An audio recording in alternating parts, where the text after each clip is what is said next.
बच्चों, कैसे हैं आप लोग? आई होप आप सभी अच्छे होंगे, स्वस्थ होंगे, मस्त होंगे। मैं हूं आप सभी का दोस्त, आप सभी का गाइड, आप सभी का मेंटोर प्रशांत वाइशली।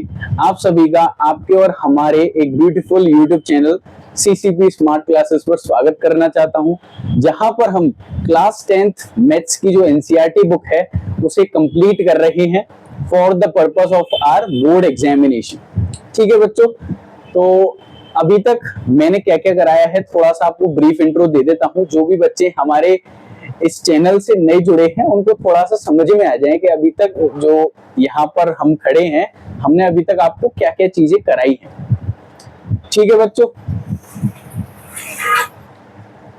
हाँ, तो अभी तक मैंने आपको पहले एक डिटेल वीडियो बताई थी जिसमें मैंने आपको सारा सिलेबस बताया था कि हमारा जो क्लास 10th मैथ्स का सिलेबस है वो क्या है ना। उसी में मैंने एक स्ट्रक्चर प्लानर बताया था जिससे कि आप उसको फॉलो करके अपना जो मैथ्स जैसे सब्जेक्ट में 100% स्कोर करने का जो टारगेट है उसको अचीव कर सकते हैं बड़े ही आसानी से।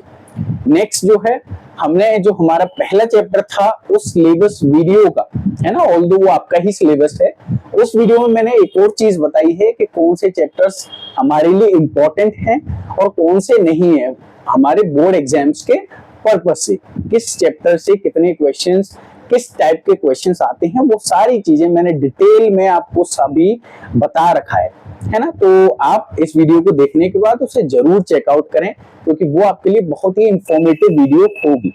ठीक है बच्चों, नेक्स्ट हमने हमारा जो हम पहला चैप्टर था रियल नंबर्स वो हमने कंप्लीट किया था प्रॉपर, बिल्कुल बेसिक से लेकर एडवांस तक जितने भी तरीके से आपको समझाया जा सकता है मैंने सारे तरीके उसमें यूज करे हैं। अगर उस वीडियो को, उन इंट्रोडक्शन वीडियो को अगर कोई क्लास 6th का बच्चा भी देख लेगा ना, वो भी हमारा जो रियल नंबर्स का चैप्टर है वो भी बहुत अच्छे से कर लेगा और उसके भी उस चैप्टर में 100% मार्क्स आ जाएंगे क्योंकि इस तरीके से मैंने वो पढ़ाया है आपको। ठीक है बच्चों, तो आपको क्या करना है, अभी तक आपने नहीं देखा तो आप हमारे चैनल पर जाकर चेकआउट कर सकते हैं। नेक्स्ट हमारा जो पॉलिनोमियल था ये हमने फिर चैप्टर चालू किया था।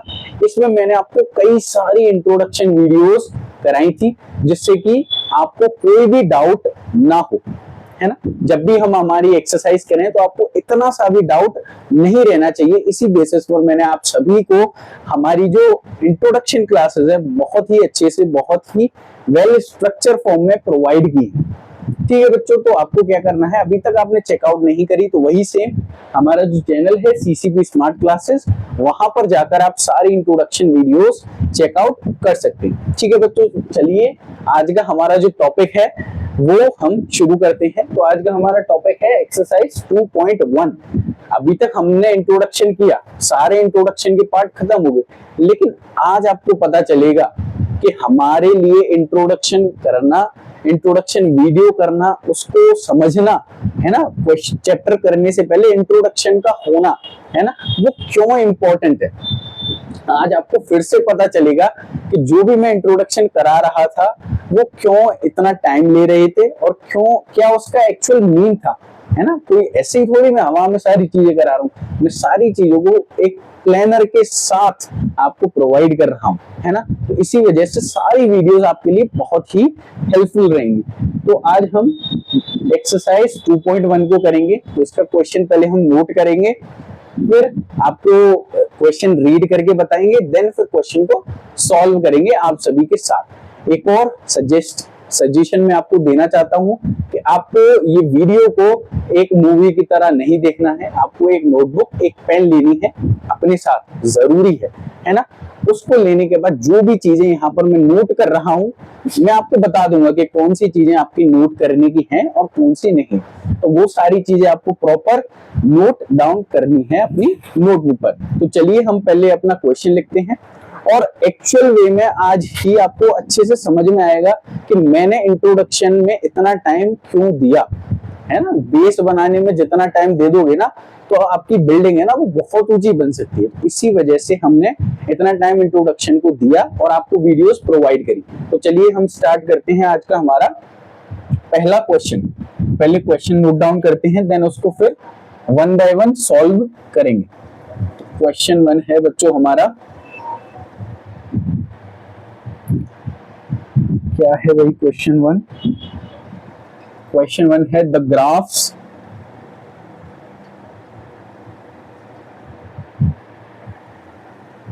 of y is equals to px are given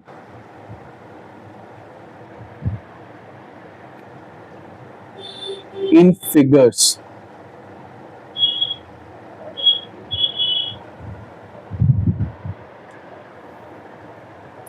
comma for some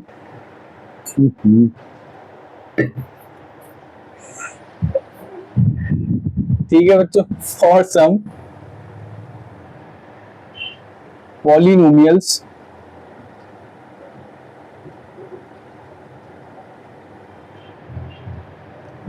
px find the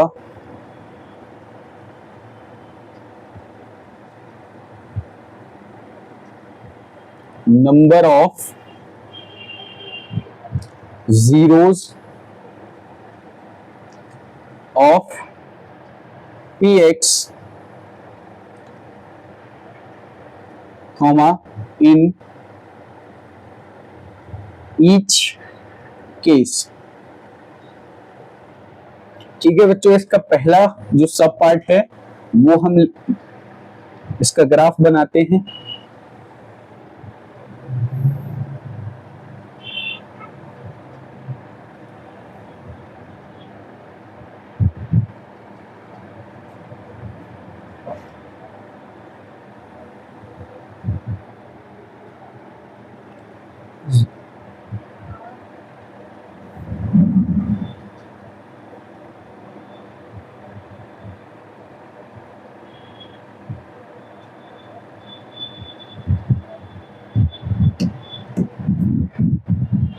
हाँ तो बच्चों ये है हमारा आज का पहला क्वेश्चन, जिसको हम बड़े ही आसानी से सॉल्व करेंगे। तो जो भी बच्चे हमारे जिन्होंने भी इंट्रोडक्शन वीडियो देखी है तो वो तो इस क्वेश्चन को देखते ही उड़ा देंगे, क्योंकि उन्होंने इंट्रोडक्शन में काफी अच्छे से जीरोस निकालना और ग्राफ को समझना मतलब समझा है ना हमारी इंट्रोडक्शन वीडियो में। लेकिन जो भी बच्चे नए जुड़े हैं उनको भी घबराना नहीं है, मैं सारी चीजों को यहाँ पर फिर से आपके लिए बताऊंगा, है ना। तो आपको क्या करना है, बने रहना है और सारी चीजों को बारीकी से समझना है बस, ठीक है बच्चों। हाँ तो चलिए क्वेश्चन नंबर 1 क्या है हमारा, the graphs of y is equals to px, y is equals to px, एक हमारा px जो है ये हमारा क्या है, पॉलिनोमियल है, आर गिवन इन फिगर्स, है ना। हमारी जो फिगर्स मतलब ये जो ग्राफ है, आपके पास बुक भी होगी, है ना। बुक नहीं है तो कोई इश्यू नहीं है, आप क्वेश्चन नोट कर सकते हैं, ये फिर नोट करें, देन फिर मैं इसका सोल्यूशन कराऊंगा। अगर बुक है तो बुक भी आप खोल कर बैठ सकते हैं, जिससे कि आपको ये सारी चीजें अच्छे से आप समझ सकें, है ना, और साथ में रीड कर सके, ठीक है। Are given in figures for some polynomials px, ठीक है, find the number of zeros of px in each case. देखो सिंपल हमें क्या करना है इसमें, ये ऊपर की लाइन मुझे जो लगता है ये केवल यूजलेस है, केवल मेन काम हमारा इतना है, यहां से लेकर यहां तक का जो पार्ट है हमारा, केवल ये ही इंपॉर्टेंट है आपके लिए और समझने के लिए इस क्वेश्चन को। हमें क्या करना है, find the number of zeros of px, ये px का हमारा एक ग्राफ है, इसमें क्या करना है, हमें नंबर ऑफ जीरोस बताने हैं इन ईच केस, मतलब इसमें एक कई सारे पार्ट हैं, ये पहला पार्ट है तो पहले पार्ट का करते हैं, देन फिर हम अदर पार्ट्स पर मूव करेंगे, ठीक है बच्चों। तो इंट्रोडक्शन में जैसा कि मैंने आपको बताया था कि नंबर ऑफ जीरोस क्या होते हैं, नंबर ऑफ जीरोस हमारे वैल्यू की जो x की वैल्यू होती है, जैसे हमारे पास पॉलिनोमियल है कोई भी, है ना, जैसे पॉलिनोमियल आप सपोज कर सकते हैं px, एग्जांपल ले लेते हैं, is equals to ax plus b है। अब यहाँ पर अगर हमें नंबर ऑफ जीरोस निकालना होता था, ये कह सकते हैं रूट निकालना है या इसका सोल्यूशन या फैक्टर निकालना है, तो हम क्या करते थे, यहाँ पर x की वैल्यू निकालते थे, है ना, इंट्रोडक्शन में यही आपने सीखा है। यहाँ पर भी आपको क्या करना है, x की वैल्यू निकालनी है। ठीक है, अब आप कहेंगे सर कि x की वैल्यू हम निकालेंगे कैसे, हमारे पास तो कोई इक्वेशन है ही नहीं। तो आपको यहाँ पर इक्वेशन की कोई आवश्यकता, कोई नीड नहीं है। केवल आपको क्या करना है, ये जो ग्राफ आपको गिवन है इसी के बेसिस पर, इसी के ऑब्जर्वेशन के बेसिस पर आपको इसके आंसर्स देने हैं। ठीक है, तो इसको हम इरेज करते हैं। तो यहाँ पर हमें क्या करना है, हमें ये जो लाइन है हमारी, है ना, ये तो हमारा ग्राफ हो गया कंप्लीट। अब हमें यहाँ पर देखना है जो भी लाइन हमारी एक्स एक्सिस को काटेगी, जितने पॉइंट पर काटेगी उतनी ही हमारे क्या हो जाएंगे बच्चों, जीरोस हो जाएंगे। हमें एट लास्ट क्या चाहिए, हमें एक्स की वैल्यू जीरो चाहिए, है ना। एक्स की वैल्यू हमें कहाँ मिल सकती है, अगर हम बात करें ये जो वाई एक्सिस है, अगर मैं ये पॉइंट ले लिया मैंने, तो यहाँ पर आप क्या एक्स की वैल्यू निकाल सकते हो, कभी नहीं निकाल सकते, क्योंकि यहाँ पर हमारी जो y की वैल्यू है केवल वो होती है और यहाँ पर x जीरो होता है ना, आपको पता भी होगा। अगर हम बात करें यहाँ पे, तो यहाँ पे भी नहीं निकाल सकते। मतलब ये है पूरी जो y की लाइन है, अगर इस पे कोई भी आपका पॉइंट है तो वहां पर आपका जो x की वैल्यू होगी वो क्या होगी बच्चों, जीरो होगी। समझ में आया? ठीक है, अब यहाँ पर अगर हमारी वैल्यू है यहाँ, है ना, ठीक है ना, तो यहाँ पर हमारे एक पॉइंट हमें गिवन है ना, सपोज करते हैं एक पॉइंट हमें, या कह सकते हैं एक लाइन हमें यहाँ गिवन है जो कि हमारे आगे क्वेश्चंस में आएगी। तो यहाँ पर हम जीरोस कितनी बताएंगे बच्चों, एक। जितनी बार ये लाइन हमारी एक्स एक्सिस को कट करेगी, इंटरसेक्ट करेगी, उतने ही हमारे क्या होंगे बच्चों, जीरोस होंगे। केवल इतना आपको करना है। ठीक है, तो आप समझ में आया जो भी कुछ मैंने आपको बताया। तो चलिए यहाँ पर केवल आपको ये लाइन देखनी है। अगर ये लाइन हमारी एक्स एक्सिस को इंटरसेक्ट कर रही है देन इसका मतलब इसमें जीरोस होंगे, अन्यथा नहीं होंगे। यहाँ पर हमें डायरेक्ट लिखना है the number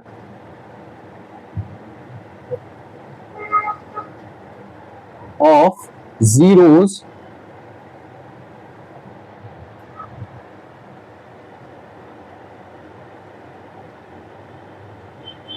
is zero, yet the number of zeros are zero as the graph intersect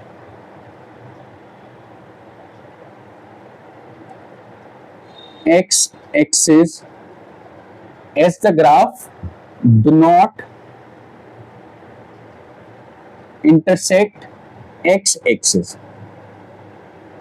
ठीक है बच्चों, तो यहाँ का हमारा जो स्टेटमेंट और नंबर ऑफ जीरोस क्या हो जाएंगे बच्चों, जीरो, क्योंकि यहाँ पर हमारी कोई भी जो लाइन है वो एक्स एक्सिस को इंटरसेक्ट नहीं कर रही है। मैंने आपको क्या बताया, कोई भी लाइन हो, कैसी भी लाइन हो, वो केवल हमारी एक्स एक्सिस को इंटरसेक्ट करनी चाहिए।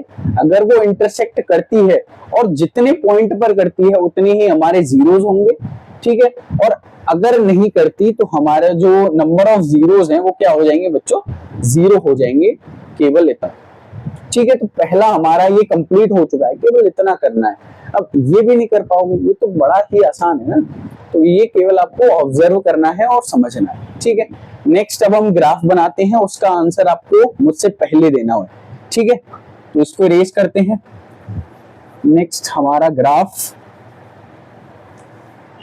नंबर सेकंड, क्योंकि फर्स्ट का सब पार्ट है। क्या है बच्चों, ये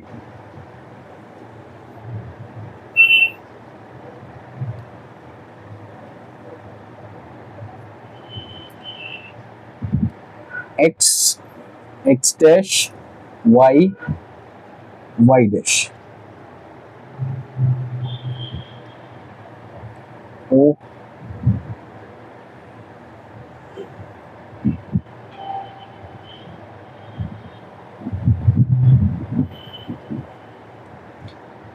हाँ, तो बच्चों यहाँ पर अब यहाँ पर कितने जीरोस होंगे, वही सेम हमारा क्वेश्चन सेम है, प्रोसीजर भी हमें सेम फॉलो करना है। आई होप आप सभी का आंसर आ गया होगा मुझसे पहले, क्योंकि मुझे पता है जितने भी बच्चे देख रहे हैं वो सारे ही एक्स्ट्रा ऑर्डिनरी बच्चे हैं जिनको सारी चीजें जो भी मैं बता रहा हूँ वो अच्छे से समझ में आ रही होंगी, और ये इतना टफ भी टॉपिक नहीं है कि आपको ये चीजें ना समझ में। ठीक है बच्चों, तो यहाँ पर वही find the number of zeros of px, ये हमारा एक px पर डिपेंडेंट एक ग्राफ है, इसमें क्या करना है, number of zeros find out करनी है।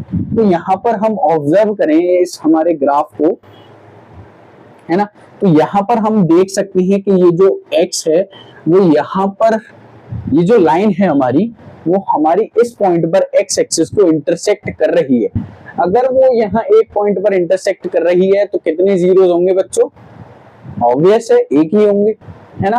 तो यहाँ पर हमारा जो स्टेटमेंट है वो चेंज हो जाएगा, ये हो जाएगा the number of zeros are 1 as the graph intersect x axis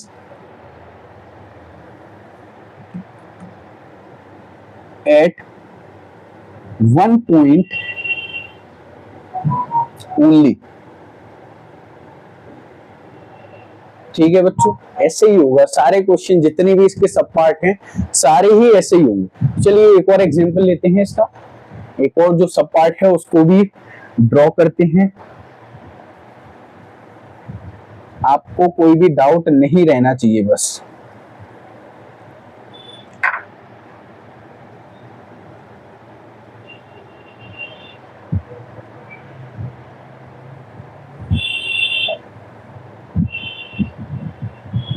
है ना बच्चों, जो हमारा थर्ड वाला पार्ट है वो कुछ ऐसा है ना।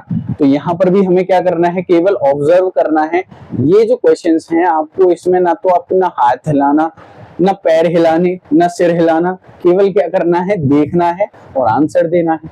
अब यहाँ पर हम क्लियरली देख सकते हैं कि एक पॉइंट ये है, एक पॉइंट ये है और एक पॉइंट ये है। केवल आपको एक्स एक्सिस पर फोकस करना है और जो हमारी वाई एक्सिस है उस पर बिल्कुल भी फोकस नहीं करना है। अगर आप कहेंगे कि सर यहाँ पर ये वाई एक्सिस को भी इंटरसेक्ट कर रहा है, तो वो आपको नहीं देखने, क्योंकि हमारे पास हमने जो हमारे क्वेश्चन में जो बात कही गई है वो है जीरोस फाइंड आउट करने की, नंबर ऑफ जीरोस। और नंबर ऑफ जीरोस कैसे फाइंड आउट करते हैं, जब हम एक्स की वैल्यू निकालते हैं। एक्स की वैल्यू कब निकलेगी, जब वो हमारी एक्स एक्सिस को इंटरसेक्ट करेगा।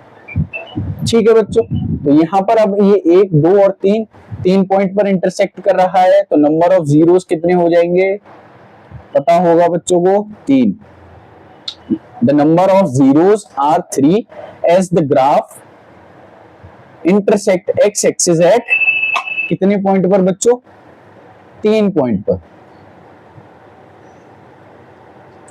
Eight 3 points. यहां पर ओनली हटा दो। ठीक है, एक और एग्जांपल लेते हैं, इसको इरेज करते हैं।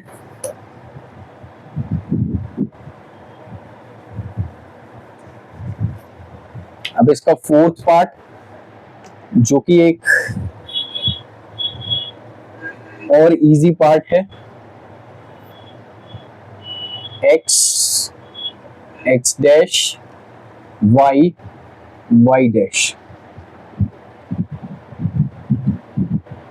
इसका जो फोर्थ पार्ट है वो कुछ ऐसा है।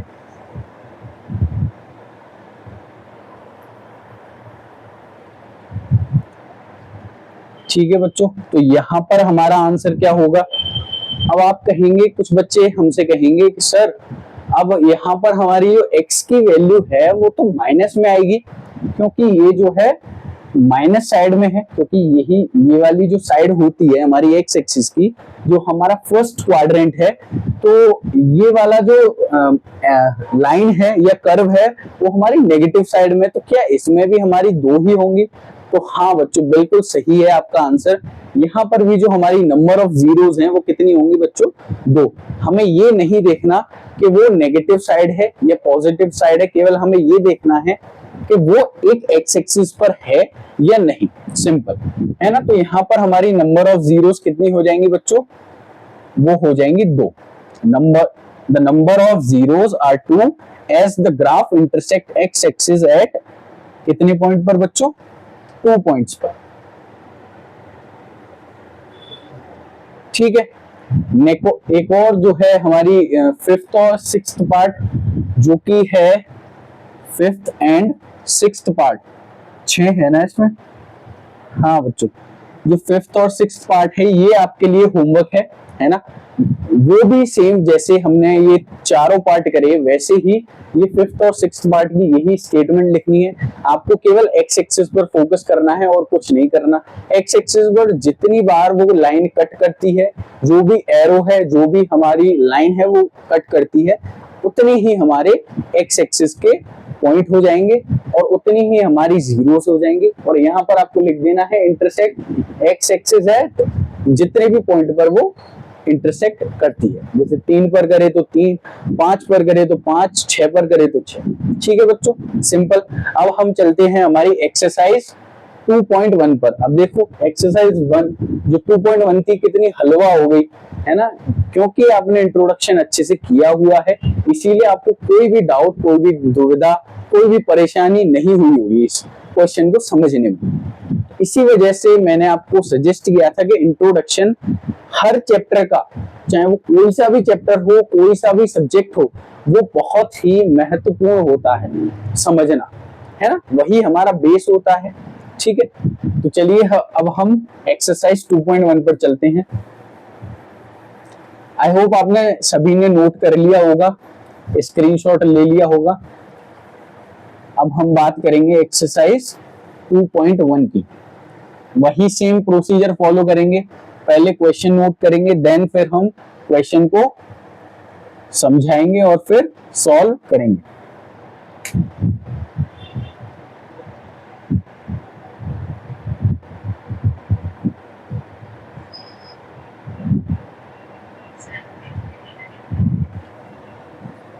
Question number 1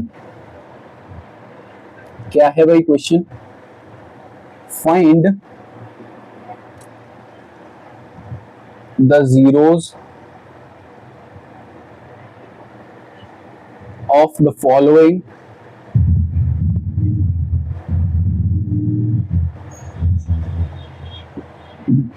quadratic polynomial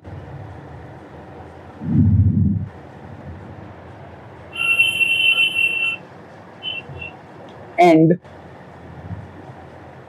verify the relation between the zeros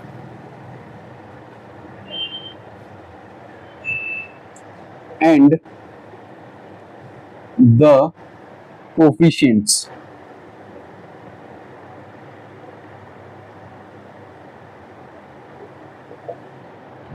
इसका हमारा पहला सब पार्ट है x square minus 2x minus 8। हाँ तो बच्चों ये है हमारा एक्सरसाइज 2.2 का क्वेश्चन नंबर फर्स्ट, जिसको भी हम बड़े ही आसानी से करेंगे। ये जो हमने लास्ट इंट्रोडक्शन आपको जो कराया था इस चैप्टर का, उसी के बेसिस पर ये हमारा क्वेश्चन है। तो वही फिर से मैं कहूंगा, आपको इंट्रोडक्शन वीडियो नहीं देखी तो इसमें आपका ही लॉस हुआ है। तो उस लॉस को रिकवर करने के लिए क्लास के बाद आप जो है वो इंट्रोडक्शन वीडियो वापस से देख सकते हैं, जिससे कि आपको सारी चीजें और क्लियर समझ में आए। और एक और बात, अगर जिस भी बच्चे ने वो लास्ट इंट्रो वीडियो देखी है, अगर उसमें कोई डाउट है तो वो यहाँ पर अपना क्लियर कर सकता है, तो ये उनके लिए एक प्लस पॉइंट हो जाता है। ठीक है बच्चों, तो ये है हमारा question number 1, find the zeros of the following quadratic polynomials. Quadratic polynomials, यहाँ पर भी जीरो, ये जो चैप्टर है ना आपका केवल जीरो से ही भरा हुआ है। यहाँ पर आपको जीरो ही निकालने हैं, ना 1 निकालना, ना 2 निकालना, ना 3 निकालना, केवल क्या निकालना है बच्चों? जीरो ही निकालना है। Following quadratic polynomials and verify, ये क्या लिखा मैंने? वेरी लिखा, केवल वेरीफाई, इसको पूरा लिखिए आप, वेरीफाई है ना, वेरीफाई करना है, वेरी थोड़ी करना है। Verify the relation between the zeros and the coefficients, जो इसके कोफिशिएंट्स हैं और जीरोस हैं, उनके बीच का क्या बताना है बच्चों, रिलेशन बताना है, या कह सकते हैं हमें वेरीफाई करना है। ठीक है, तो जिन भी बच्चों ने हमारी लास्ट वीडियो देखी होगी वो इस इक्वेशन को सॉल्व करना उन्हें आता होगा लगभग, और जिन भी बच्चों ने प्रैक्टिस की होगी। इन केस नहीं भी आता तो यहाँ पर मैं सारी चीजें आपको फिर से बताता हूँ। चलिए सॉल्व करते हैं इसे। एक बढ़िया सा क्वेश्चन हमारे पास आया है और काफी इजी क्वेश्चन। वही सेम हमारी एक पॉलिनोमियल हमको गिवन है, x square minus 2x is equals to 0। यहाँ पर हम 0 लगा लेते हैं जिससे कि ये प्रॉपर इक्वेशन बन जाती है। अभी तक ये हमारा पॉलिनोमियल था, जैसे हमने इसमें 0 ऐड किया इक्वल 0 तो ये हमारी इक्वेशन का फॉर्म इसमें आ गया। अब यहाँ पर आपके जितने भी पुरानी चीजें हैं वो सारी यहाँ पर आपको फिर से समझ में आ जाएंगी। जितने भी आपके पुराने पाप हुए हैं, पाप मतलब वही क्वाड्रेटिक इक्वेशन को सॉल्व करने में कोई भी चीज नहीं समझ में आई हो तो वो यहाँ पर आप अच्छे से क्लियर कर सकते हैं। ठीक है बच्चों, तो यहाँ पर हमें इक्वेशन हमारे पास गिवन है, तो इसका हमारा पहला स्टेप क्या होना चाहिए वो मैं आपको यहाँ पहले बताता हूँ। जब भी हमारे पास एक क्वाड्रेटिक इक्वेशन गिवन हो तो हमारा पहला स्टेप होता है जो हमारा एक्स स्क्वायर का कोफिशिएंट होता है उसका, और जो हमारी सी में वैल्यू है इसकी जो स्टैंडर्ड फॉर्म यही तो होती है, a x square minus plus b x plus c, है ना। तो पहला हमारा कार्य है ए का और सी का मल्टीप्लाई करना।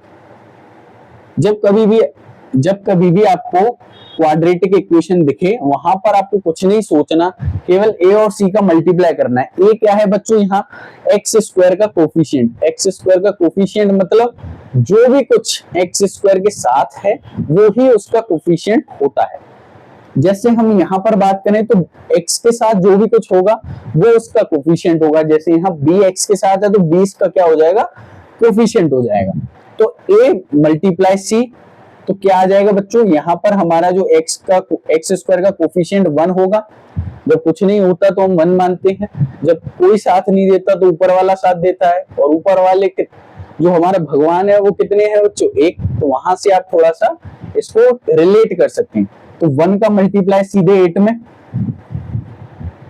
ए और सी, और 8 यहाँ पर आपको साइन के साथ लेना है। अगर यहाँ पर प्लस है तो प्लस लेना है, अन्यथा माइनस है तो माइनस लेना है। तो क्या आएगा बच्चों, माइनस का 8 प्लस 1 का और माइनस 8 का जब मल्टीप्लाई करेंगे तो क्या आएगा बच्चों, -8। इतना हुआ, ये पहला स्टेप हुआ हमारा। देन अब हमें क्या करना है, इसे डब्बे में डाल देना है, क्योंकि इसे ठंड लग रही है तो इसे डब्बे में डाल देना है। अब हमें क्या करनी है, इसके फैक्टर्स करनी। आपको क्या करना है, यहाँ पर साइन को इग्नोर करना है, केवल इसके जितने भी फैक्टर्स हो सकते हैं 2 वैल्यूज के फॉर्म में वो करने हैं। जैसे कि हम इसको 1 मल्टीप्लाई 8 लिख सकते हैं, आप कहेंगे बिल्कुल लिख सकते हैं सर। 2 मल्टीप्लाई 4 लिख सकते हैं, आप कहेंगे बिल्कुल लिख सकते हैं। नेक्स्ट और कोई एक 4 मल्टीप्लाई 2, वो हमारा वही सेम हो जाएगा। तो हमारे ये 2 ही फैक्टर्स हैं इसके जो हमें मिले हैं। ठीक है, इतना हमारे पास सॉल्व हुआ हमारा ये पहला स्टेप। नेक्स्ट जो हमारा सेकंड स्टेप होगा वो होगा, अब यहाँ पर हमें ये जो फैक्टर्स हमें मिले हैं इनमें से कोई भी एक पेयर को, पेयर मतलब या तो ये दोनों या ये दोनों, इन दोनों का ऐड करके या सब्ट्रैक्ट करके इसको हम ए और बी मान लेते हैं, है ना। इसको ए और सी केवल यहाँ पर माना था, इसको हम a1 b1 मान लेते हैं ना, इसको ए और सी रहने दो।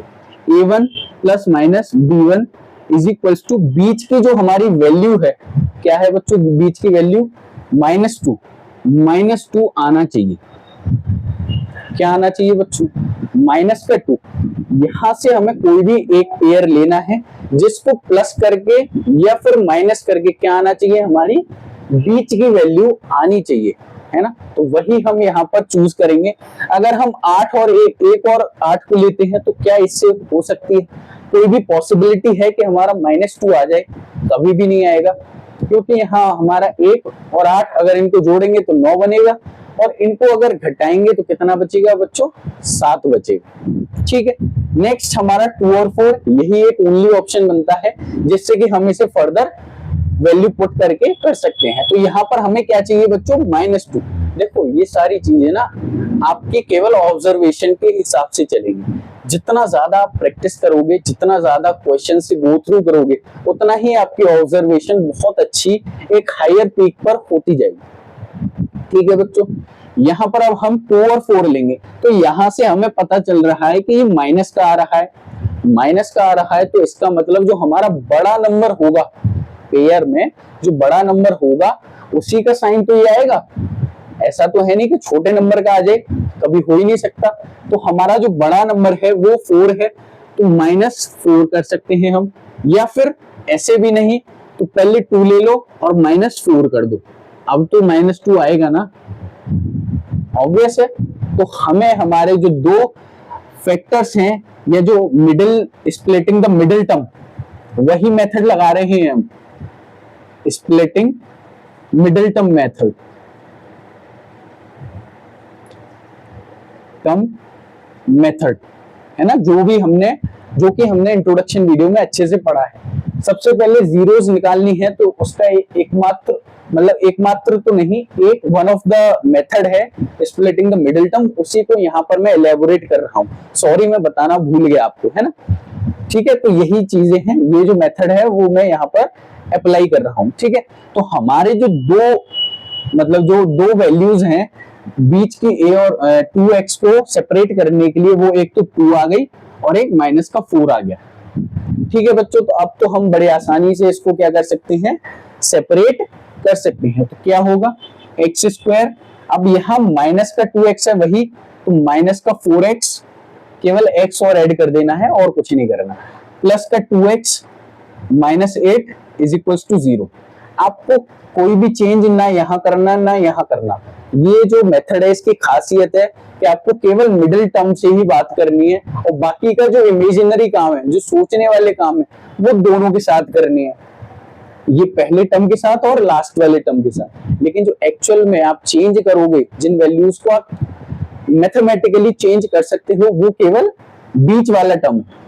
ठीक है बच्चों, तो यहाँ से अब हमें हमारा काम ये समझो 80% हो गया। अब हमें क्या करना है, केवल वैल्यूज को कॉमन लेना है। अब दो वैल्यू ये पकड़ो, दो वैल्यू ये पकड़ो, तो यहाँ पर हमारा कॉमन क्या आ रहा है बच्चों, x, अंदर क्या बचेगा x -4। यहाँ से जब हमने कॉमन लिया x² से, तो x यहाँ पर बचेगा क्या x, और 4x में से जब x कॉमन लेंगे तो केवल 4, यहाँ पर प्लस का साइन। अब यहाँ पर 2x और 8 में से क्या कॉमन आएगा बच्चों, 2, तो यहाँ हमने 2 ले लिया, बचा क्या बच्चों 2x -4। एक और चीज मैं आपको एक वेरिफिकेशन बता देता हूँ, ये जो हमारे जो दो वैल्यूज हैं जो हमने ली हैं मिडिल टर्म को स्प्लिट करके, ये वैल्यू हमारी सही है या नहीं है, वो इस बात पर भी डिपेंड करेगा कि हमारी ये वैल्यू और ये वैल्यू सेम आनी चाहिए। इन केस अगर ये दोनों वैल्यू सेम नहीं आती, तो हो सकता है हमारी जो ये हमने जो वैल्यूज कंसीडर की हैं वो गलत हो। ठीक है बच्चों, तो उसको आप फिर से चेक कर सकते हैं। तो अब हमें क्या करना है, दोनों में से अब इनको कॉमन ले लो, x -4 और बचेगा क्या x +2, 0। ठीक है, अब यहाँ पर पहले x -4 को 0 के बराबर रख दो और दूसरा x +2 को 0 के बराबर रख दो। तो x की वैल्यू आ गई बच्चों 4, एक वैल्यू, और x की दूसरी वैल्यू आ गई -2। यहाँ पर हमारा क्वेश्चन का 50% काम खत्म हो गया। ठीक है, ऑलमोस्ट 70%। ठीक है, अब यहाँ पर ये जो है, ऐसा करते हैं, आप इसका स्क्रीनशॉट लो, मैं यहाँ पर ही कर देता हूँ, और आप इन चीजों को नोट करें, क्योंकि इन्हीं के बेसिस पर आप इस क्वेश्चन को जब रिवाइज करेंगे तो अच्छे से समझ पाएंगे। ठीक है बच्चों, नेक्स्ट हमारा क्या है, हमें क्या करना था, फाइंड जीरोस। जीरोस हमने फाइंड कर लिए। ये क्या हो गया हमारा अल्फा, ये क्या हो गया बीटा, क्योंकि हमने अल्फा और बीटा के फॉर्म में ही जीरोस को समझा है अभी तक। नेक्स्ट क्या कह रहा है वो, verify the relation between zeros and coefficient. अब मैंने जो आपको बताया था कि क्वाड्रेटिक इक्वेशन में हमारे दो रिलेशन होते हैं, पहला होता है सम ऑफ जीरोस, दूसरा होता है प्रोडक्ट ऑफ जीरोस। भूल तो नहीं गए आप? अगर फिर भी भूल गए हो तो आप रिवाइज कर लेना। ठीक है, तो पहला हमारा रिलेशन है सम ऑफ जीरोस। तो क्या था बच्चों हमारा सम ऑफ जीरोस, तो ये था हमारा माइनस बी ओवर ए। पहले इसको वेरीफाई करना है। वेरीफाई का मतलब होता है जो हमारा लेफ्ट हैंड साइड है वो राइट हैंड साइड के अगर इक्वल आ रहा है तो ये हमारी चीज वेरीफाई हो गई, सिंपल। अब सम ऑफ जीरोस मतलब पहला जीरो ये निकला, दूसरा जीरो ये, तो अल्फा प्लस बीटा मतलब 4 प्लस माइनस 2, तो यहाँ पर 4 प्लस माइनस 2 हो जाएगा is equals to minus b over a. अब यहाँ पर बी और ए की वैल्यू कैसे निकालेंगे? अब आप कहेंगे सर बी और ए की तो निकालो, कैसे निकालेंगे? तो बी और ए की निकालने के लिए हमें फिर से इस इक्वेशन का यूज करना होगा। यहां से हम देखो कुछ नहीं करना, मैंने पहले ही कर दिया। यहाँ पर आपको स्टैंडर्ड फॉर्म लिखी है, इसी से कंपेयर कर दो बस। ए एक्स स्क्वायर, तो यहाँ ए की वैल्यू क्या होगी बच्चों 1, सिंपल। बी की वैल्यू क्या होगी बच्चों -2, यहाँ पर बी एक्स है और यहाँ -2x है, तो बी की वैल्यू -2 और सी की वैल्यू -8, सिंपल। ये हमारा ये भी काम यहीं पर खत्म हो चुका है, ठीक है बच्चों। हाँ, तो यहाँ पर ये हुआ। अब माइनस बी की वैल्यू क्या है बच्चों हमारी -2, तो अंदर क्या लेंगे -2 अपॉन ए की वैल्यू क्या है बच्चों 1। अब जब हम 4 में से 2 को माइनस करेंगे, 4 - 2 इज इक्वल्स टू माइनस, जब अंदर मल्टीप्लाई होगा तो केवल 2 बचेगा और 4 में से 2 जाएगा तो 2 बचेगा। तो इसका मतलब ये वेरीफाई हो गया, पहला हमारा सम ऑफ जीरोस वेरीफाई हो गया बच्चों। नेक्स्ट प्रोडक्ट ऑफ जीरोस, पहला। दूसरा product of zeros is equals to c over a. यही मैंने आपको लिखाया था, यही समझाया था, ठीक है। तो प्रोडक्ट ऑफ जीरोस क्या है? जो भी हमारी जीरोस निकली हैं यहाँ पर 4 और -2 इनका प्रोडक्ट करना है और सी और ए के बराबर रख के देखना है। अगर आता है तो ठीक, नहीं आता तो ठीक, नहीं आता तो ठीक नहीं, लाना ही है क्योंकि यहाँ वेरीफाई करके दिखाना है, ठीक है बच्चों। तो यहाँ पर हमारा जो पहला है मतलब alpha beta is equals to c over a. तो अल्फा बीटा की वैल्यू क्या है 4 multiply -2 is equals to c की वैल्यू क्या है बच्चों -8 अपॉन ए की वैल्यू 1। तो 4 2 जा 8, तो यहाँ माइनस का 8 आ जाएगा और यहाँ पर भी माइनस का 8 आ जाएगा। तो ये भी हमारा LHS लिख सकते हैं आप, LHS is equals to RHS मतलब राइट हैंड साइड और left hand side is equals to right hand side, hence verified.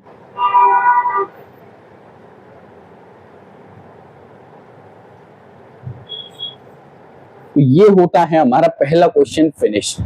तो आई होप समझ में आया होगा बड़े अच्छे से। थोड़ा सा ब्रीफ दे देता हूँ intro. x square minus 2x minus 8 था। पहले हमने इसको क्या किया, इसके जीरोस निकाल लिए हमने। मेथड पूरा अभी समझाया आपको, नहीं समझ में आया फिर से आप वीडियो को एक और बार चलाकर देख सकते हैं और मैं भी एक क्वेश्चंस कराऊंगा, उससे और अच्छे से क्लियर होगा। जीरोस निकाले, देन फिर हमने सम ऑफ जीरोस, जो कि हमारा रिलेशन था बिटवीन जीरोस के बीच का जो रिलेशन है वो ये है sum of zeros and product of zeros. तो ये दोनों sum of zeros minus b over a, अगर ये दोनों इक्वल आते हैं तो हमारा जो ये है वो वेरीफाई हो जाएगा। इन केस जो प्रोडक्ट ऑफ जीरोस है वो सी अपॉन ए के इक्वल आता है तो ये वेरीफाई हो जाएगा। तो यहाँ पर हमने ये क्वेश्चन खत्म कर दिया। यहाँ आप आंसर लिख सकते हैं, या लिखने की जरूरत नहीं है, हेंस वेरीफाई लिख दिया, इतना ही सफिशिएंट है। तो ये था हमारा पहला पार्ट, इसका आप स्क्रीनशॉट ले सकते हैं या फिर जो भी आपने नोटबुक ले रखी है उसमें आप अच्छे से नोट कर सकते हैं। तो ये था हमारा पार्ट, पहला पार्ट, जो कि हमारा क्वेश्चन नंबर 1 का था, एक्सरसाइज 2.2 का। आई होप आपको बहुत अच्छे से, बहुत ही मजे से समझ में आई होंगी सारी चीजें। अगर आपको हमारी ये क्लासेस अच्छी लगती हैं और आपको ये जो भी चीजें मैं बताता हूँ वो इंटरेस्टिंग लगती हैं, समझ में आती हैं, तो आप हमारी वीडियो को लाइक करें। हमारा जो चैनल है CCP स्मार्ट क्लासेस, इसके साथ जुड़ें, इसको सब्सक्राइब करें और अपने दोस्तों के साथ इन वीडियोस को शेयर करना ना भूलें जिनको भी ऐसी डिटेल्ड वीडियो की जरूरत है। तो मिलते हैं फिर से हमारे नए टॉपिक के साथ, नए सब पार्ट के साथ। तब तक के लिए थैंक यू, स्वस्थ रहें, मस्त रहें।